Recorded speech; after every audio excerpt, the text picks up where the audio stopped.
بسم اللہ الرحمن الرحیم الحمد للہ رب العالمین الصلاۃ والسلام علی سید الانبیاء والمرسلین. السلام علیکم ورحمۃ اللہ وبرکاتہ. Welcome back. Today we will discuss a topic relating to economy, Quran and Pakistan. And for this discussion, we invite our special guest Hafiz Muhammad Haseeb Khalid Sahib from Jamia Sufatul Madina. How are you, Haseeb bhai? Alhamdulillah, what about you? Alhamdulillah, I'm good. Now we start our first question Yes. about topic. What are characteristics of Islamic economic system? Economy جو ہوتی ہے اس کو اردو میں معیشت کہتے ہیں، اور جو لفظ معیشت ہوتا ہے یہ آشا یعیش عیشن سے نکلا ہے، عربی زبان کا لفظ. اردو میں معیشت جو ہوتا ہے اس کو کہتے ہیں زندگی گزارنا، ٹھیک. اور امام غزالی علیہ الرحمہ نے اس لحاظ سے جو بیان فرمایا ہے، امام غزالی کہتے ہیں کہ زندگی گزارنے کے لیے کھانے پینے کی ضرورت ہوتی ہے، اور جو کھانا پینا ہوتا ہے وہ ایسے تو نہیں ہوتا حاصل، اس کے لیے کمانا ضروری ہے. بالکل. اور جو کمانے کے لیے اب ذرائع حاصل ہوتے ہیں ان کو شریعت نے جن راہ کو اختیار کرنے کا فرمایا ہے وہ راہ اختیار کرنا، اور جن کو شریعت نے منع فرمایا اس راہ کی تردید کرنا، یہ علم معاشیت کہلاتا ہے. ٹھیک یہ امام غزالی نے تعریف کیا. ٹھیک ہے. اور جو معیشت کی خصوصیات ہیں، بالخصوص اسلامی معیشت معاشی نظام کی، تو جس طرح دیکھیں آپ کے اسلام نے ہمیں اعتقادات کے لحاظ سے، عبادات کے لحاظ سے، اور سائنسی لحاظ سے، فلکی لحاظ سے، ہر لحاظ سے اسلام نے ہماری رہنمائی فرمائی ہے. اسی طرح اسلام نے ہمیں ذریعہ معاش کمانے اور اس کی بھی خصوصیات واضح طور پر بیان فرمائی ہے. کہ جس طرح اگر دیکھا جائے کہ اسلامی معاشی نظام ہوتا ہے، اس کے اندر اللہ تعالیٰ نے قرآن پاک کے اندر جس طرح ارشاد فرمایا احل اللہ البیع وحرم الربا، کہ اللہ نے بیع کو حلال قرار دیا ہے اور ربا یعنی کہ سود کو حرام قرار دیا ہے. بیگ سے مراد خرید و فروخت کرنے، ٹھیک ہے. ایک بندہ یعنی کہ چیز بیچ رہا ہے اور دوسرا خرید رہا ہے، ٹھیک ہے. یہ بیع جو عام ہوتی ہے، ٹھیک یہ ہے. ہوتی ہے، اس کو اللہ نے حلال قرار دیا ہے. ٹھیک ہے. یہ نفع کے ساتھ ہو تو بھی حلال ہے. ٹھیک ہے. اب بیع جو عمومی طور پہ ہوتی ہے نا، اچھا یہاں پر ایک میرا چھوٹا سا سوال یہ کہ یہ جو آج کل کے دور میں ایک محسوس حد سے زیادہ منافع لیتے ہیں کسی چیز پر، ہاں جی، اس پر اسلام کیا کہتا ہے؟ دیکھیں اسلام نے نا یہ جو حد ہے جی نفع کی، اس میں کوئی تعین نہیں فرمائی. ٹھیک ہے. اپنا نفع جتنا مرضی لے سکتے ٹھیک ہیں، ہے.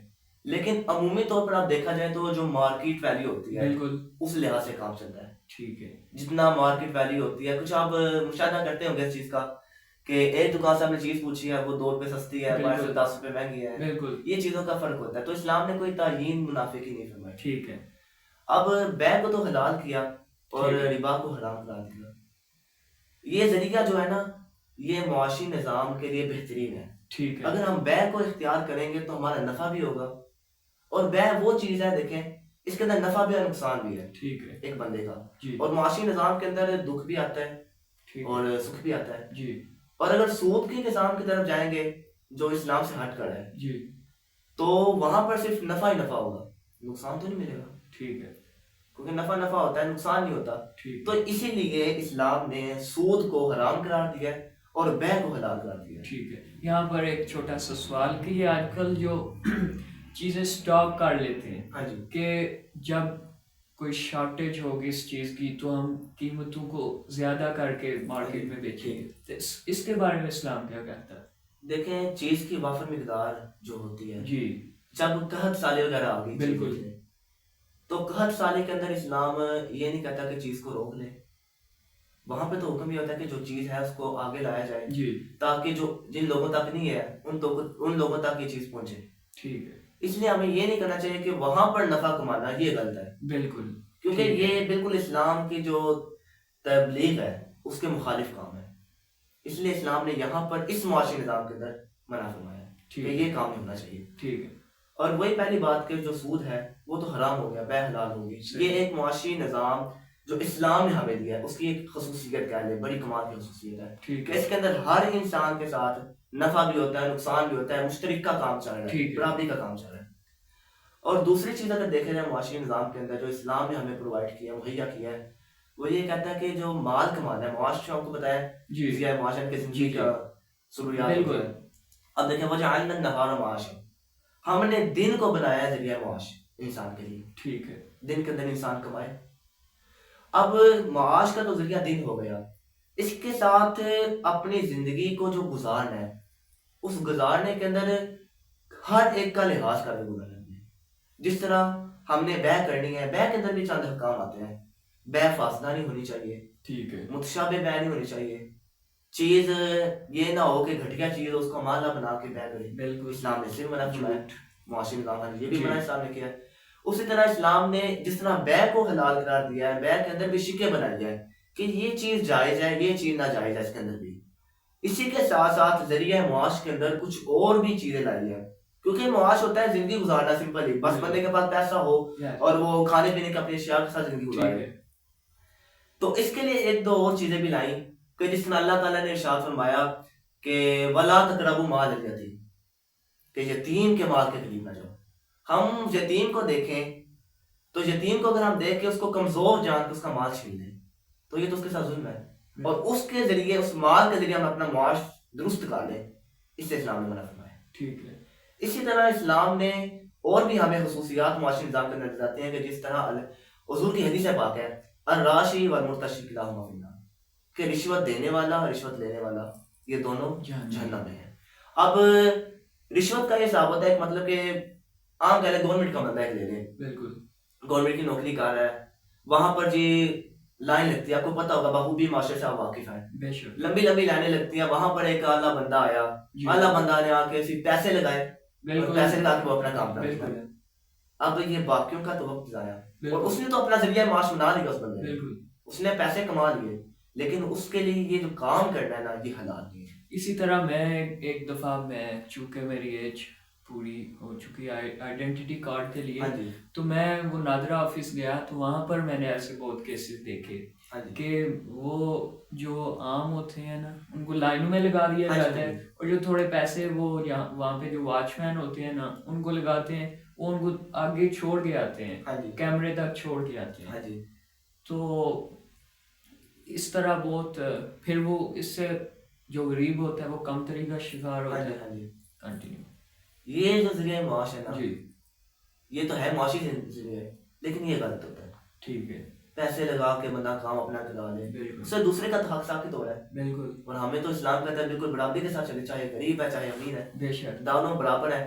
حضور کے وہ خطبہ حجۃ الوداع آپ نے مشہور سنا ہوگا بالکل کہ کسی کو فضیلت حاصل نہیں ہے، نہ قوارے کو گھوڑے پر، نہ گھوڑے کو کالے پر، عربی کو اجمی پر، نہ اجمی کو عربی پر، کوئی فضیلت حاصل نہیں ہے، صرف فضیلت کا معیار ہے تو وہ تقویٰ کا معیار ہے، یہ پیسہ وغیرہ تو اس میں معیار نہیں آتا۔ بالکل اور اسلام نے ہماری جہاں پر اس لحاظ سے بھی یہ رہنمائی فرمائی ہے کہ اپنے ذریعہ معاش کے اندر رشوت والی چیز کو نہ لے کر آئیں۔ اسی طرح معاشی نظام کی، اسلامی معاشی نظام کی ایک اور خصوصیت میں آپ کو بتاتا ہوں جی کہ ملاوٹ سے اسلام کو پاک رکھنا چاہیے، یعنی کہ معیشت کو پاک رکھیں، بالکل جس طرح حضور کے حدیث سے پاک ہے من غشنا فلیس منا، جس نے ملاوٹ کی وہ ہم میں سے نہیں۔ بالکل اب ہم میں سے نہیں ہونے کا مطلب یہ ہے کہ تاکید اگر اس جملے میں رکھی جائے تو مسلمان کے حساب سے بندہ نکل جاتا ہے، من غشنا فلیس منا، کہ جس نے ملاوٹ کی وہ ہم میں سے نہیں، بالکل اور معاشرے کے اندر ملاوٹ چل رہی ہے، اور اسی ملاوٹ کے تھرو سے انسان اپنا ذریعہ معاش بنا کر اپنی زندگی گزار رہا ہے، حتیٰ کہ یہ چیز غلط ہے، اسلام نے اس چیز سے منع فرمایا ہے۔ آج کل یہ دودھ لینے چلے جائیں، دہی ایک نمبر کہیں سے نہیں ملے گا، ہاں جی جبکہ یہ یہاں گجرات شہر میں، پورے گجرات میں مجھے نہیں لگتا کہ میں نے تقریباً بہت سی شاپ سے دودھ لیا ہے، تو مجھے نہیں لگتا کہ اوریجنل دودھ کسی کا بھی ہو، ملاوٹ کے بغیر کسی ہاں کا جی۔ دودھ ہو۔ میں نا آپ کو ایک بات بتاتا ہوں، میں دودھ ایک بار لینے گیا جی تو وہاں پر دودھ والے نے دودھ دھو کے دیا، مطلب کہ تازہ نکال کے دیا تھا۔ ٹھیک ہے تو آپ کو پتا ہوگا کہ جب دودھ تیزی سے دھار لگاتے ہیں تو وہ جھاگ بھی بناتا ہے، بالکل تو جھاگ کے ساتھ اس نے توڑ کے تو دے دیا، بالکل جب واپس لے گیا تو کمی تھی نیچے، ٹھیک ہے اب وہ دودھ ہے تو سامنے آنکھوں کے نکلا ہے بالکل لیکن کمی ہو گئی ہے، جی دوسرے دکاندار کے ساتھ میں نے یہ بات کی جی تو اس نے مجھے بتایا کہ اب دودھ آپ جا کے اب ناپیں تولیں اس کو, وہ آپ کی کمی ہوگی. جی تو یہ کمی پورا کرنے کے لیے یہ جو بڑے ہوتے ہیں لوگ جی جن کے اپنی گائیں ہوتی ہیں جی یہ اس کے اندر دودھ کے اندر پانی ملاتے ہیں. ٹھیک ہے. حتیٰ کہ ملاوٹ ہے, سیدھی سیدھی بات ہے. اب بالکل جو فائدہ جس جانور نے جتنا دے رہا ہے, جتنا آپ کا نصیب اپنا دے. بالکل. اسلام تو اس چیز سے مخالف ہے, اس سے اسلام تائید نہیں کرتا, جی. تردید کرتا ہے چیز کی. ایک اور ناپ تول کی بات ہوئی ہے, اللہ تعالیٰ نے قرآن پاک میں ارشاد فرمایا ہے وَيْلٌ لِّلْمُطَفِّفِينَ, کہ جو ناپ تول کے اندر کمی کرے ان کے لیے ویل ہے, ان کے لیے افسوس ہے کہ جو ناپ تول کے اندر کمی کرتے ہیں. اب ناپ تول کے اندر کمی جس طرح ہمارے معاشرے میں عام چل رہی ہے, جی جی اسی طرح آج سے کافی سال پہلے چلے جائیں تو حضرت شعیب علیہ السلام اللہ کے نبی ہیں, بالکل, ان کی قوم نے بھی ناپ تول کے اندر کمی کی تھی. اللہ اکبر. تو جب ناپ تول کے اندر کمی ہوئی تو وہاں پر اللہ کا عذاب آ گیا. پھر ہماری امت کے اندر بھی اس چیز کو ابھی بھی عروج ملا ہوا ہے کہ ناپ تول کے اندر بھی کمی ہوتی ہے, چیز خالص بھی نہیں اور اوپر سے کمی بھی کر کے دیتے ہیں. بالکل ایسی بات ہے. یہ جو آیت پاک ہے نا, جب حضور مدینہ کی طرف ہجرت کرتے گئے, بالکل, تو یہ آیت پاک وہاں پر لوگ نا اہل مدینہ کے تھے جو ناپ تول کے اندر کمی کرتے تھے. تو جب اللہ نے یہ آیت نازل فرمائی تو انہوں نے ناپ تول کے اندر کمی کرنا چھوڑ دی تھی, کیونکہ یہ بھی دھوکہ ہے سیدھا سیدھا. اسلام کی یہ بھی خصوصیت ہے کہ اسلام نے ہمیں ہر دھوکے سے, ہر فریب سے بچنے کی تاکید فرمائی ہے کہ اپنا جو ذریعہ معاش ہے یہ تو انسان کے لیے ضروری ہے, جس سے زندگی بسر کرنی ہے, جی اس کو بالکل اسلام کے عین مطابق اختیار کریں, عین مطابق اس کو کمائیں, تاکہ آپ کی آخرت بھی اس سے صحیح گزرے اور دنیا کے اندر بھی آپ کی اس سے عزت بنے. بالکل. آپ یہ بات لے لیں, دودھ کی مثال لے لیں. اگر آپ دودھ بالکل خالص بیچیں گے, جی بالکل صحیح خالص ہوگا آپ کا دودھ, تو ایک دو کو پتہ لگے گا جی خالص مل رہا ہے, آپ کی دکان کے اندر رش ہوگا, بالکل ہوگا. آپ کا وقت سے پہلے دودھ ختم ہونا شروع ہو جائے گا. یعنی کہ برکت بھی ہوگی, اور برکت کے بعد اس چیز کے اندر آپ کی عزت بھی ہوگی, عزت, بالکل, نہ کہ نام بنے گا. ہاں جی جی. اور اسلام کی جو یہ بات ہے, یعنی کہ اسلام کا جو احکام ہے وہ بھی پورے ہوں گے. اب ہم سے باہر کے لوگوں کی مثالیں لے لیں, جو یعنی کہ یورپی لوگ ہیں, جی ان کی مثال لے لیں کہ یہ اپنی چیز دیتے ہیں تو اپنی چیز ستھری دیتے ہیں. بالکل ایسی بات ہے. چیز ان کی ستھری ہوتی ہے. ہمارے اندر یہ کمی کیسے آ گئی کہ ہم اسلام کے نام لینے والے ہو گئے, اسلام کے اوپر عمل کرنے والے ہونے کے باوجود, کلمہ پڑھنے والے کے باوجود ہم اسلام کے جو احکام ہے, معاشی نظام ہے, اس کے بالکل مخالف چلے. بالکل, میں اسی میں یہ آئی ایم ایف آپ جو جس سے ہم قرضہ لیتے ہیں اپنے ملک کو چلانے کے لیے, ہمیں سود پہ قرضے دیتا ہے. لیکن امریکہ میں خود وہاں سے اگر کوئی جس کو کہتے ہیں انسٹالمنٹس میں چیز کوئی لینی ہے, کار یا موبائل, وہ وہاں پر سود کی کوئی صورت نہیں ہے, سود کے بغیر یہ تمام چیزیں ہوتی ہیں. دیکھ لیجیے پھر انہوں نے ہمارے طریقے اپنائے ہوئے ہیں اور ہم کو انہوں نے کس کام میں الجھا دیے. یہی بات ہے بس, وہ ہم سے نفع ہر چیز کا حاصل کر رہے ہیں, بالکل, اور ہم اپنوں کو نفع نہیں دے رہے. بالکل ایسی بات ہے. اب ایک میں آپ کو واقعہ سناتا ہوں, ایک حدیث پاک سناتا ہوں آپ کو. جی یہ بھی کمی طور کے لحاظ سے جی. حضور کی حدیث پاک ہے کہ حضرت عبداللہ ابن عباس سے مروی ہے, 5 چیزیں ایسے ہیں جن کی سزائیں ملتی ہیں, 5 سزائیں ایسی ہیں, اور 5 چیزیں مخالف ایسی ہیں کہ جو بندہ اختیار کرے تو 5 سزائیں ملتی ہیں اس کی. ان کے اندر یہ بھی ہے کہ جو بندہ ناپ تول کے اندر کمی کرتا ہے, اللہ تعالیٰ اس کا جو رزق ہے وہ کم کر دیتا ہے. جی, اس کا رزق کم ہو جاتا ہے. اور آج صورتحال دیکھ لی, ذریعہ معاش بھی کوئی نہیں خاص, کچھ خاص نہیں ہے. بالکل, ہماری ہر چیز ناقص, معیار کم, اور ہم دن با دن آگے جانے کے بجائے پیچھے آتے جا رہے ہیں. ایسی بات ہماری اپنی کمی ہے اس کے اندر. اسلام نے تو ہر چیز کا رہنمائی فرما دیا ہے, بالکل, کوئی چیز کی کمی نہیں اسلام نے چھوڑی. بالکل ایسی بات ہے. تو جب اسلام نے کمی نہیں چھوڑی تو اب ایک ہی چیز ہے کہ کمی ہم میں ہے. ہمیں چاہیے کہ ہم اسلام نے جو ہمیں معاشی نظام جس طرح اختیار کرنے کے حکم دیا ہے, جس طرح اختیار کرنے کا حکم دیا, ہم اس حکم کو عمل میں لائیں, اس حکم کو مانیں, تاکہ ہمارا بھی جو دنیاوی نظام ہے وہ بھی ٹھیک ہو, اخروی نظام بھی ٹھیک ہو. ٹھیک ہے حسیب بھائی. now we are going to our next question. What is importance of economy in Islam? اسلام میں معیشت کی کیا اہمیت ہے؟ جس طرح کہ گزرا کہ اگر انسان اپنے وہ جو اسلام میں نظام ہے, معاشی نظام ہے, اس کو اختیار کر کے چلے تو وہ بندہ بھی عام نہیں رہتا, خاص ہو جاتا ہے. اس پر میں آپ کو ایک مثال دیتا ہوں, ایک واقعہ سناتا ہوں کہ حضرت سعد رضی اللہ تعالیٰ عنہ حضور کے صحابی رسول ہیں. تو حضور کی خدمت میں ایک بار آئے, مسافہ فرمایا حضور سے, تو ان کے ہاتھ کھردرے تھے, سخت تھے. تو حضور نے وجہ دریافت کی، تو آگے سے کہنے لگے یا رسول اللہ، عرض فرمائے یا رسول اللہ صلی اللہ علیہ وسلم، آپ کو معلوم ہے بخوبی کہ میں مزدور ہوں، اور مزدوری آپ کو ہی پتہ ہے کتنا سخت پیشہ ہے. بالکل. تو کہتے ہیں میں مزدور ہوں، تو مزدوروں کے ہاتھ سخت ہوتے ہیں، حلال طریقے سے پیسے کماتا ہوں، مزدوری کر کے پیسے کماتا ہوں، تو ہاتھ سخت ہے میرے کس بنا پر. تو رسول اللہ صلی اللہ علیہ وسلم نے اس وقت ان کے ہاتھوں پر بوسہ دیا، اور بوسہ دے کر فرمایا کہ اللہ نے اس ہاتھ پر جہنم کی آگ کو حرام کر دیا. سبحان اللہ. یعنی کہ جب انسان بالکل ہی اسلام کے مطابق چلے معاشی نظام کے اندر، تو معاشی نظام کی تو آٹومیٹکلی اہمیت ہے کہ وہ قرآن کے الفاظ ہیں. تو جب بندہ بھی اس پہ عمل کرے گا تو بندہ بھی خاص ہو جائے گا، اس کے لیے بھی اہم کام ہو جائے گا. دیکھیں داؤد علیہ السلام ہے، اللہ کے نبی ہیں، ان کے لیے حدیث کے اندر ہے کہ اپنے ہاتھ سے کما کر اپنی زندگی اپنے آپ پر پیسے لگاتے تھے، لوہے کا کام کرتے تھے، زرع بناتے تھے. یہ حضرت داؤد علیہ السلام، انبیاء کی سیرت دیکھ لیں، سارے انبیاء نے کام کیا، تجارت کیا، معیشت کو اختیار کیا، ذریعہ معاش اختیار کیا قرآن کے مطابق، اپنی اپنی کتابوں کے مطابق. اللہ کے احکام جس طرح اترتے گئے اس طرح وہ اس چیز کو اختیار کر لیے. اب ایک حضور کی حدیث پاک ہے کہ سب سے بہترین کمائی وہ ہے جو انسان اپنے ہاتھ سے کما کر کھائے. یہ حضور کی حدیث پاک ہے. ٹھیک ہے. ہاتھ سے جو کما کر کھائے گا وہ بہترین ہوگا کہ اسلامی، کیونکہ اس کو پتا ہوگا کہ سارا دن کا جو پسینہ اس نے بہایا ہوگا، یہ بھی حدیث پاک ہے، جو بندہ پسینہ بہاتا ہے اس کے گناہ بھی جھڑتے ہیں اللہ اسلام کی راہ میں. یعنی کہ جو اپنی ذریعہ معاش کے اندر آنے کے لیے، معاشی نظام کو چلانے کے لیے جو اپنے پسینے کو بہاتا ہے، حدیث پاک ہے کہ اس کے پسینے کے سبب سے اس کے گناہ بھی جھڑتے ہیں. یہ اہمیت ہے معاشی نظام کی. وَجَعَلْنَا النَّهَارَ مَعَاشًا سے پہلے گزرا کہ ہم نے دن کو بنایا ذریعہ معاش. جی. What is difference between Islamic banking system and Western banking system? Islamic banking system اور یہ جو مغربی بینکنگ سسٹم ہے اس میں کیا فرق ہے، ڈفرینس؟ سب سے بڑا تو اس کے اندر جو فرق نظر آتا ہے وہ سودی نظام ہے. ٹھیک ہے. میں آپ کو بات کہتا ہوں، آپ کو میں کہتا ہوں جی آپ آئے میرے پاس قرض لینے کے لیے، جی، تو میں آپ کو قرض دیتا ہوں 1 لاکھ روپیہ، آپ 1 لاکھ دیتے ہیں، میں کہتا ہوں آپ سے میں 1.5 لاکھ لوں گا. ٹھیک ہے. یہ سیدھا سیدھا سود ہے. تو یہ جو سود ہے یہ مغربی بینک جو آپ کہہ رہے ہیں ان کے اندر عام ہے.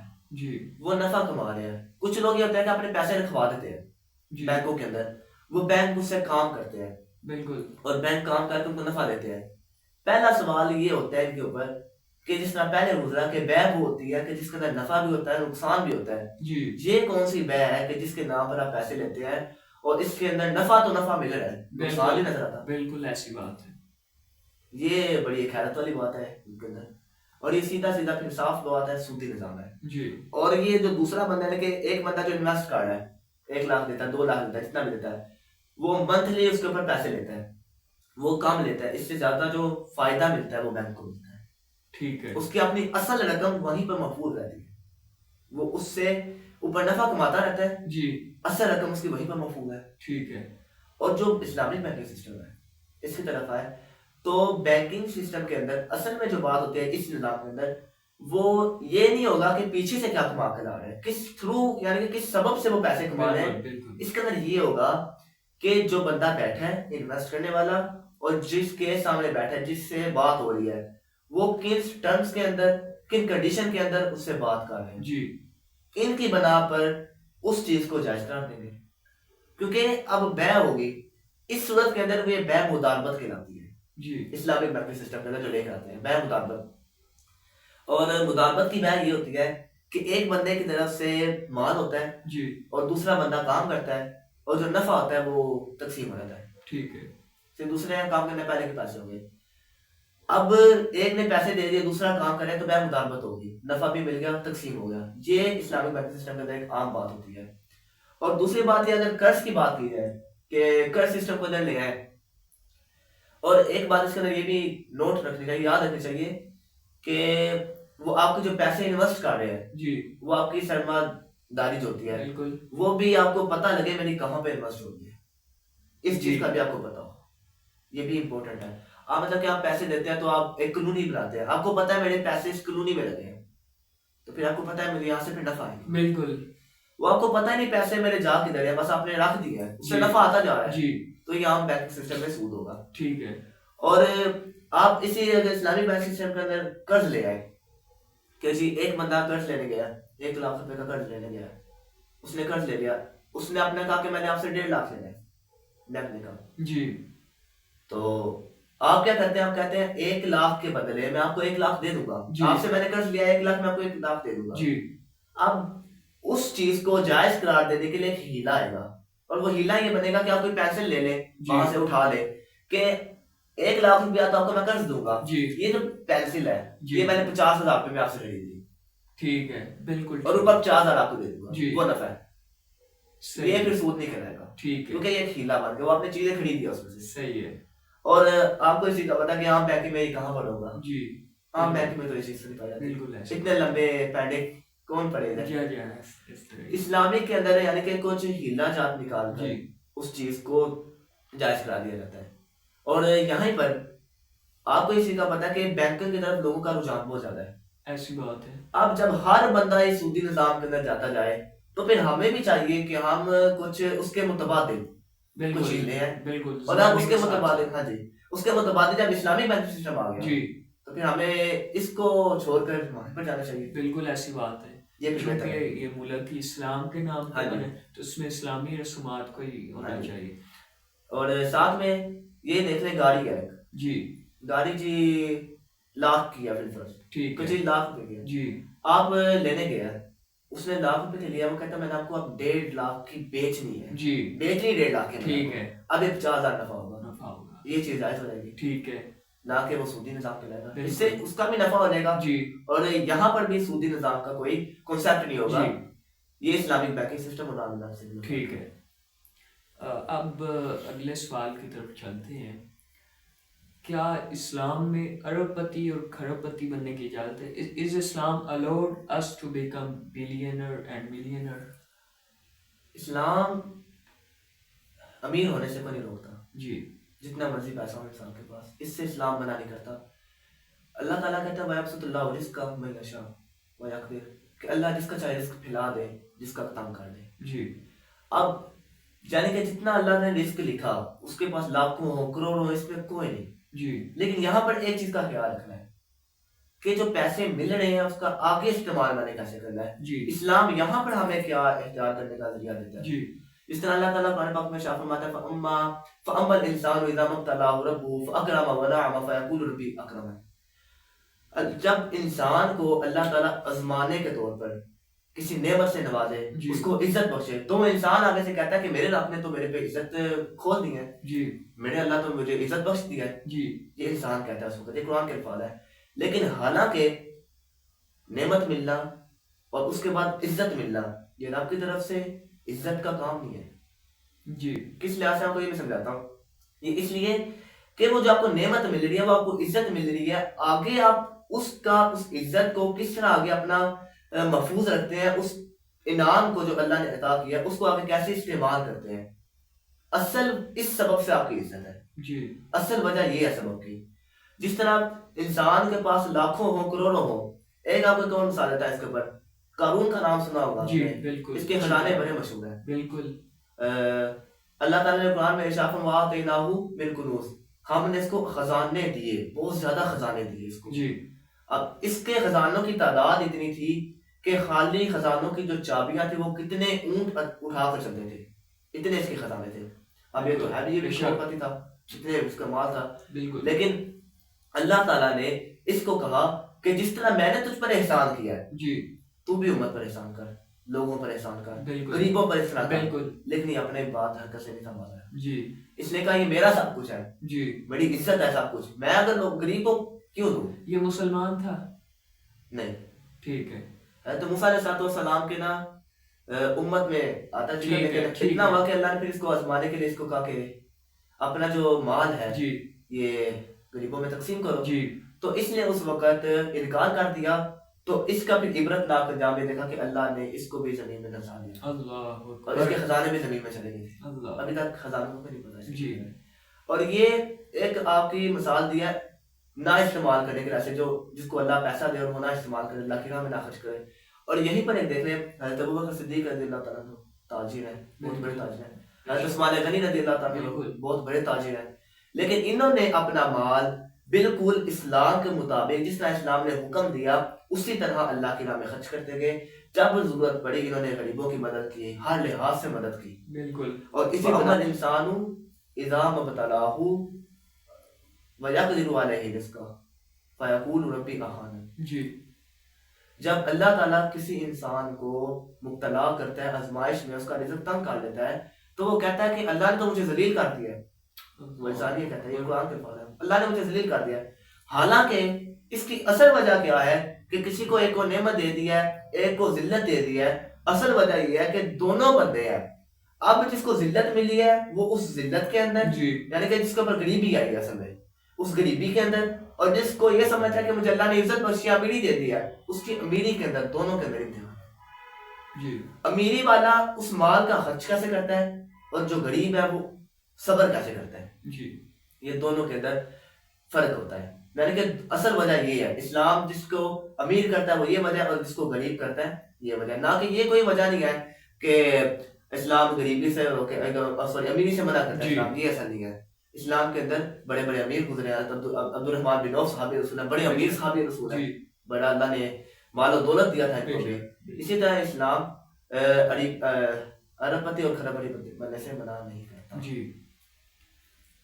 کیا اسلام بھیک مانگنے کی اجازت دیتا ہے؟ نہیں. اسلام allowed us to beg from anyone؟ نہیں, اسلام مانگنے کی اجازت نہیں دیتا. جی. بھیک مانگنے کی اجازت نہیں دیتا. جی. کیونکہ جو بھیک مانگنا ہوتا ہے نا, یہ انسان کی ذلت کا سبب ہے. ایسی بات ہے. جو اصل غریب ہوگا نا وہ کبھی بھی ہاتھ اپنا نہیں پھیلائے گا اپنی عزت نفس کی وجہ سے. جی. وہ کبھی ہاتھ اپنا آگے نہیں کرے گا. ہاں, جو آج کل سڑکوں کے اندر یہ رواج آتا ہے کہ ہر جگہ پہ مانگنے والے مل جاتے ہیں, بچے ملتے ہیں, بوڑھے ملتے ہیں, تو اکثر دیکھا جاتا ہے کہ وہ پیشہ ور بن جاتے ہیں. ایسی بات ہے. پتہ نہیں دن کا کتنا کما لیتے ہیں وہ مانگ مانگ کے. میں ایک دو ویڈیوز دیکھ رہا تھا, وہاں پہ وہ جان بوجھ کے اپنے بازو کو کچھ ایسے طریقے کر دیتے ہیں کہ وہ ایسا لگتا ہے ٹوٹا ہوا, لیکن اصل میں وہ ٹوٹا ہوا نہیں ہوتا. یہ سارے طریقے ہوتے ہیں.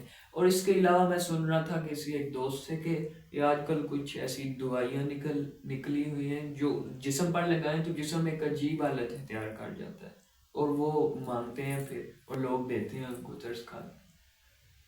صحیح الاعضاء کا مانگنا غلط ہے. جس کے اعضاء بالکل درست ہے نا, جی, اس کا مانگنا غلط ہے. یہ حدیث پاک کے فاضل نہ مانگے. اور دینے والا ہاتھ ہے نا, وہ دینے والے ہاتھ سے بہتر ہے. تو کیا یہ جو بھیک مانگتے ہیں, جو دیتے ہیں ان کو بھیک, وہ گناہگار تو نہ ہوئے اس میں؟ وہ تو یہ کہتے ہیں کہ چلو مجبور ہے. بالکل. لیکن جو عادی وقت پیشہ ور ہے ان کو نہیں دینا چاہیے. ہاں, اکثر آپ یہ بھی دیکھا ہوگا کہ جمعہ پڑھنے جاتے ہیں تو مساجد کے ارد گرد بالکل لوگ ایسی بات ہے مانگنے کے لیے بیٹھے ہوتے ہیں. جی. اب میں عام بات کروں, خاص کر کے آج کل عورتیں بہت زیادہ ہوتی ہیں, اور مرد بھی ہوتے ہیں, جمعہ نہیں پڑھتے لیکن مانگنے کے لیے باہر کھڑے ہوتے ہیں. اب عام بات دیکھی جائے, پہلے دیکھیں دروازہ کس کا لیے بیٹھے. بالکل اللہ کا. اللہ کا. اب جب بندہ اللہ کے گھر کے آگے بیٹھے جی اور مانگے دنیا دار سے, بالکل, تو یہ تو غلط ہے نا. اور یہاں پر دینا بھی غلط ہے. جی, ان کو نہیں دینا چاہیے. ٹھیک ہے. باہر بیٹھ کے اندر آؤ, جی, اندر آ کے مانگو. جی, کیا اللہ ویسے نہیں دے سکتا؟ بالکل سکتا نہیں ہے. بے شک. جس نے امیر کو دیا ہے, جو دینے پر قادر ہے, جو مال دینے پر قادر ہے, اور اس دینے والے نے آگے جس کو دینا ہے, جی, وہ بھی قدرت رکھتا ہے. بالکل. اور جو لینے والا ہے, کیا اللہ اس کو نہیں دے سکتا اگر وہ مانگے تو؟ بالکل دے سکتے ہیں. تو پھر یہ انسان کا اپنا اپنا سوچ ہونی چاہیے کہ مانگنے کے اندر آگے نہیں ہونا چاہیے. جی. ہاں, سفید پوش لوگ ہوتا ہے ان کی خدمت کر دینی چاہیے کہ جن کا پتہ ہے کہ یہ غریب ہے. حضرت عمر فاروق رضی اللہ تعالیٰ عنہ کہ جس طرح یہ لوگوں کی خدمت کیا کرتے تھے, سفید پوش لوگوں کے رات کو پتہ ہے سیر کے لیے نکلتے تھے, بالکل ایسی بات, تو دروازوں کے آگے رکھا تھے, یہ طریقہ ٹھیک ہے. انہوں نے کون سا مانگے؟ اصل کام یہاں پر بڑوں کا ہے. جو امیر ہے وہ دیکھیں کہ ہمارے معاشرے کے اندر, ہماری سوسائٹی کے اندر کون سے ایسے لوگ ہیں جو اس چیز کے مستحق ہیں کہ ان کو مال دیا جائے. وہ رات کو جائیں اور وہاں پر ان کے دروازے کا دروازہ کھڑکا کے رکھا ہے.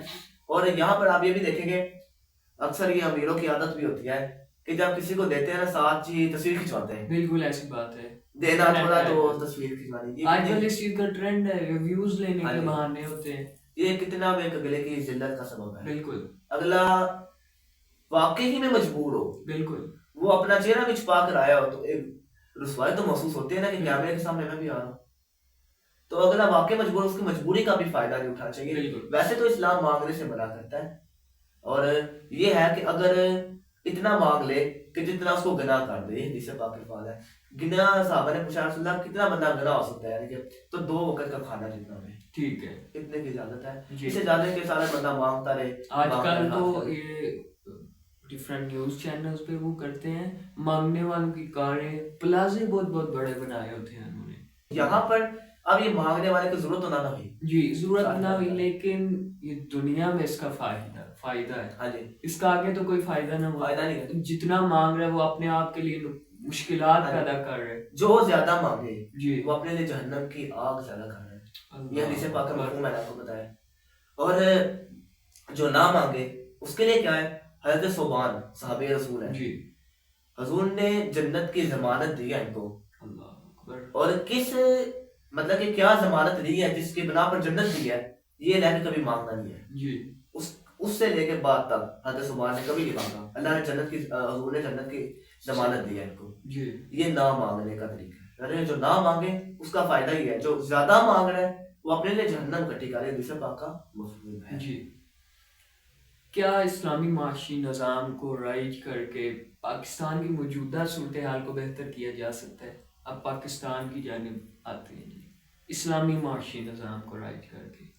ہاں جی بالکل درست کیا جا سکتا ہے. اسلام ہے ہی درستگی کا نام ہے. بالکل. سب سے پہلی بات تو پاکستان کی جو بھی موجودہ صورتحال ہے وہ جی بہت ہی نازک ہے، بالکل بہت ہی تشویشناک ہے. جی اور اسلامی اگر نظام کو ہم بالکل لے آئیں تو اس کے سبب سے جو پاکستان کے موجودہ صورتحال ہے وہ بالکل درست ہو سکتی ہے. اگر ہم اسلام جس طرح ذریعہ معاش اختیار کرنے کا طریقہ دیتا ہے اسی کے عین مطابق اگر ہم ذریعہ معاش اختیار کریں تو ہمارا پاکستان دن بہ دن عروج پکڑے گا. جی. اب پاکستان کی یہ جو موجودہ صورتحال ہے جی یہ کم کیوں ہو رہی ہے؟ معیشت ہمارے دن بہ دن لو کیوں ہوتی جا رہی ہے؟ بالکل ایسی بات. یہ بھی تو ایک سوال ہے. جی. تو قرآن پاک معاشی پاکستان غالباً 2 سے 4 سال پہلے اکنامیکلی دنیا میں 24ویں نمبر پر تھا، لیکن اب 50 سے بھی اوپر، مطلب پیچھے دن بہ دن پیچھے جا رہا ہے. آگے آنے کی بجائے پیچھے جا رہا ہے. اس کا بھی قرآن حل بتایا. جی دیکھیں اب دن بہ دن آپ کہہ رہے ہیں 25 سے 24ویں نمبر تھا، 50 سے پیچھے ہو گیا. ہاں. تو معاشی نظام ہے جو اس کو درست کرنے کے لیے قرآن پاک کے اندر اللہ تعالیٰ شاہ ومن اعرض عن ذکری فإن له معیشۃ ضنکا، کہ جو ہمارے ذکر سے اعراض کر لے، منہ پھیر لے، ہم اس کی معیشت کو تنگ کر لیتے ہیں. اللہ. ونحشرہ یوم القیامۃ اعمی، اور ہم قیامت کے دن اس بندے کو اندھا اٹھائیں گے. معیشت کے درستگی کے نظام کے لیے یہ ہے کہ ہمیں اللہ کا ذکر بھی کرنا چاہیے. جی. ہر لحاظ کے اندر رب کو یاد رکھنا چاہیے. ومن اعرض عن ذکری فإن له معیشۃ ضنکا.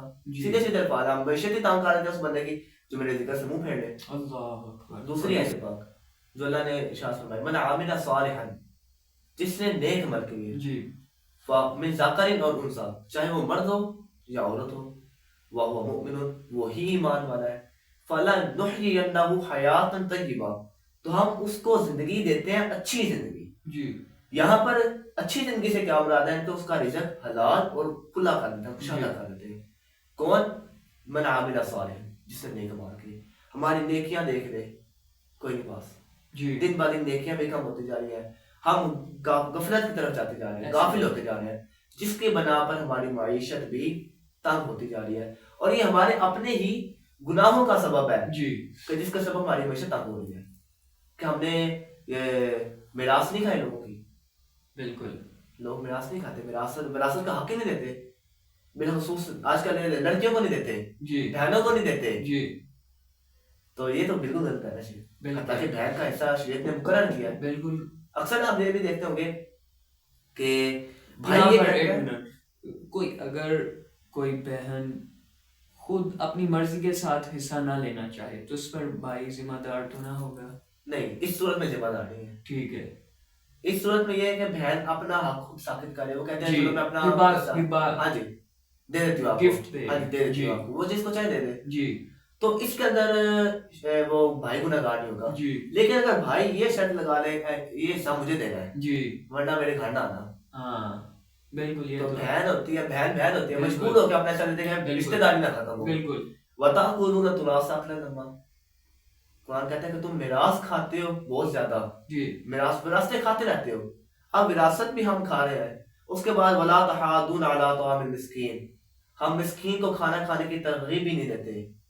وَتُحِبُّونَ الْمَالَ حُبًّا جَمًّا, مال سے ہماری محبت, اپنے مال سے, مال آئے بس آتا رہے, جہاں سے جی آنا آتا رہے, کثرت ہے اس کی, تو ہمارا معاشی نظام کیسے سیدھا ہو؟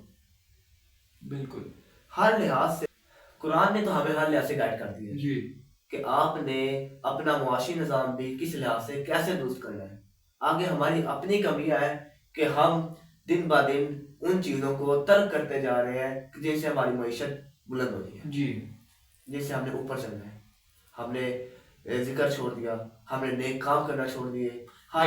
دیکھا جائے سوری میں کاٹ رہا ہوں آپ کو, دیکھا جائے تو پاکستان ایک ایسا ملک ہے کہ 2 سے 3 گھنٹے کی مسافت سفر کر کے اس کا ٹیمپریچر اس کے چینج ہو جاتا ہے, جبکہ دوسرے ممالک میں جایا جائے تو 2 دن کا سفر کرنا پڑتا ہے.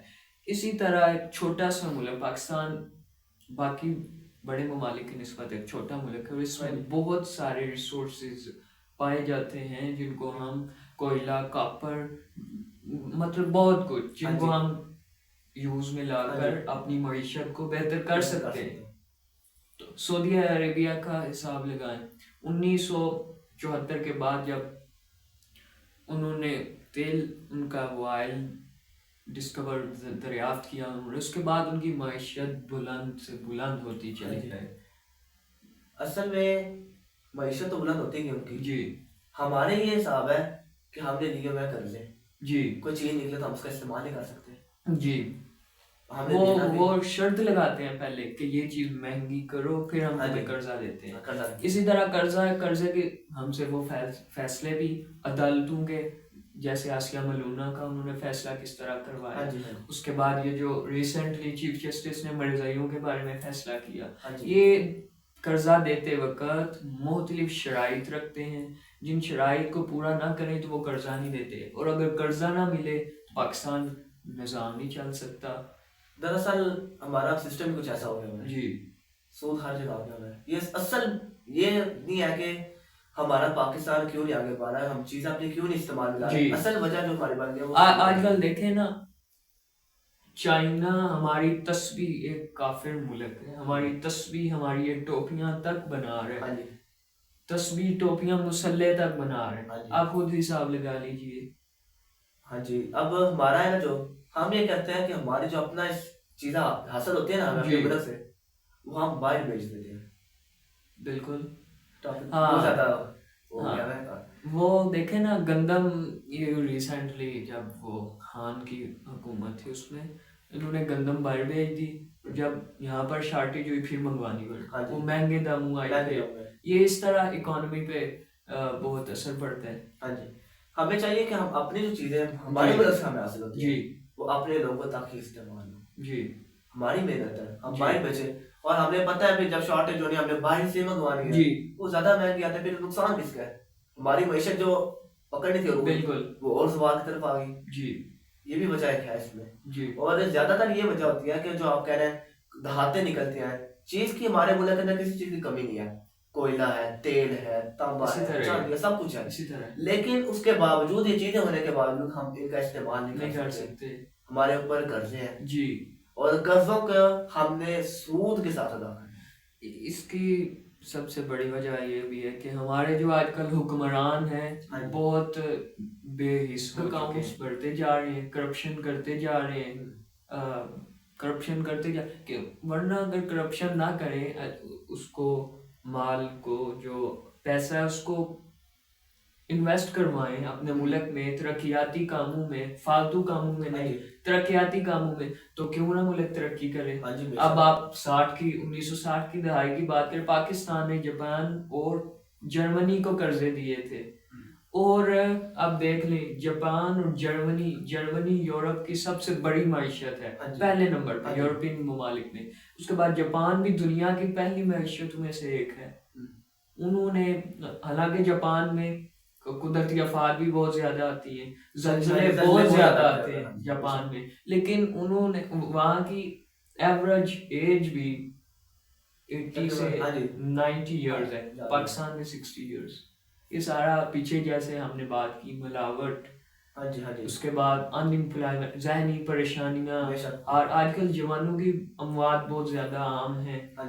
یہ دیکھیں ہم چلتے چلتے اکثر سانس چڑھ جاتا ہے. جی ایسی بات ہے. زیادہ نہیں ہم چل سکتے. جی سانس چلے گا تکلیف ہوگی ہمیں. جی یہ ملاوٹ کا اثر ہے. بالکل ہمیں خالص چیزیں نہیں مل رہی، وہ چیزیں نہیں رہی جو ہمارے بڑوں نے کھائی ہیں. جی اور وہ چیزیں اپنے گھر کی بنی ہوئی ہوتی تھی اور اپنے میں استعمال ہوتی تھی. جی جب اپنے میں استعمال ہوتی تھی برکت بھی تھی، ہر چیز کے اندر فراوان تھی. ان کے اندر وہ چیزیں نہیں تھی جو آج کل ہمارے اندر موجود ہیں. بالکل ہم نے اپنا بیڑا گرک کہنے خود ہی کر دی. ایسی بات اپنی معیشت کو خود ہی ہم نے ڈبایا. جی اور ہم یہ نہیں کہہ سکتے ہم کسی کو قصوروار ٹھہرائیں اس چیز کا. جی ایسی بات کہ تم نے کیا نہیں. جی ہم نے خود کیا کیونکہ پاکستان ہمارا ہے. ایسی بات ہے، پاکستان ہمارا ہے اور ہم نے ہی اس کی ترقی کا اور اس کے زوال کا خود ہی اندازہ کرنا ہے کہ ہم کس لحاظ سے اس کو ترقی کی طرف لے جا سکتے ہیں اور کس. اب آپ نے جو بات کی کہ ہمارے اوپر بڑے ڈاکو بیٹھے ہیں، جی ہمارے دشمن بیٹھے ہیں. جی تو جو میں نے پہلے آپ کو ایک بات کی تھی کہ 5 چیزیں ایسی ہیں کہ ان کی 5 سزائیں دنیا میں ہی ہیں. جی ان کے اندر ایک یہ بھی بات ہے کہ جو قوم وعدہ توڑے، جی اللہ اس کے اوپر ان کے دشمنوں کو مسلط کر دیتا ہے. اللہ. اور آج ہمارے اوپر ہمارے دشمن ہی مسلط ہے. جی ہم اپنا کچھ نہیں کر سکتے. جی ہم اپنے احکامات جاری نہیں کر سکتے. جی جب تک باہر سے آرڈر نہیں آنا. جی اور آپ نے کہا سے ہم باہر چلے گی. ہاں وہ چیف جسٹس کا واقعہ. ہاں جی کہ اس نے بھی پریشر کے تھرو جی فیصلہ غلط دیا ہے. جی جی ہماری کیا کمزوری ہے کہ ہم اپنا خود ہی اپنا فیصلہ خود نہیں صحیح کر سکتے. جی یہ ہماری اپنی یہ کمزوری ہے کہ ہم وعدہ توڑتے ہیں. حدیث کے تھرو میں نے آپ کو بتایا. جی ہم اپنا وعدہ توڑتے ہیں، ہمارے اوپر دشمن مسلط کر دیے ہیں اور وہ ہمیں جس طرح چلا رہے ہیں، بس وہ کیا کہتے ہیں اس کو جو کھلونے ہوتے ہیں دھاگوں سے چلانے والے، اس کے تھرو ہمیں بس نچا رہے ہیں ہمیں. اور ہم بس ناچتے جا رہے ہیں ان کے اشاروں پر. بالکل ہمیں تو چاہیے ہم اپنا سیدھا کریں. ہم وہ قوم ہے کہ جو ہم غالب ہیں ہر کوئی پر. قرآن کا فیصلہ ہے. آپ دیکھیں گے 60 ہزار پر غالب آتے ہیں. جی 60 ہزار پر غالب آتے ہیں. بالکل یہ قرآن ہے، یہ احادیث کا فیصلہ ہے. لیکن ہم اس کے باوجود مغلوب ہوتے جا رہے ہیں. ہمیں دیکھنا چاہیے کہ ہم کس لحاظ سے غلبے کو غالب تھے، ہم کب غالب تھے. جی اور اس کی وجہ کیا تھی غالب. جی اور اب ہم کیوں مغلوب ہیں. جی یہ ہمیں خود پر سوچنا چاہیے. ہمیں کسی پر تنقید نہیں کرنی چاہیے. یہی میں کہتا ہوں، بس اس سے زیادہ میں کچھ نہیں کہہ سکتا. چلیں امید کرتے ہیں کہ ہمارے اوپر کوئی ایسا حکمران آئے جو اسلامی معاشی نظام کو رائج کروائے، مختلف اقدامات اٹھائے جس سے ہمارا ملک ترقی کرے. انشاءاللہ we will soon meet in next video. Now it's time of ending. اللہ حافظ.